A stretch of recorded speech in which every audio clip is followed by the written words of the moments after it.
ওয়ালাইকুম সুধী দর্শক দেখতে পাচ্ছেন আমরা কিন্তু এই মুহূর্তে আমরা কিন্তু শাকিরটাক 7 নম্বর রোড রফিক হাউজিং এ উপস্থিত হয়েছি, বাজারের পাশে দাঁড়িয়ে রয়েছি। এখানে পেয়েছি আমাদের একজন মুরব্বী, আমরা দেখি তার কাছ থেকে কিছু কথোপকথন বের করা যায় কিনা।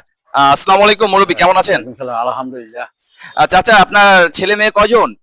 আমার মেয়ে 5 জন আর ছেলে? ছেলে 1 জন। চাচা কি বিয়ে করেছেন? বিয়ে না করে ছেলে ও তাও তো একটা কথা চাচা, ভুল হয়ে গেছে।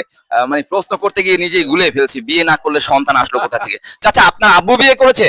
আব্বু বিয়ে না করলে আমি কিভাবে? তাও তো একটা কথা, আপনার আব্বু বিয়ে না করলে আপনি আসলেন কোথা থেকে? তো চাচা, দুপুরে খাবার কি রান্না করে খেয়েছেন না কেউ রান্না করে দিয়েছে? রান্না ছাড়া গিয়েছে। আরে আচ্ছা, রান্না কে করেছে? হ্যাঁ, মেয়ে করেছে। চাচি কই? চাচি তো মারা গেছে।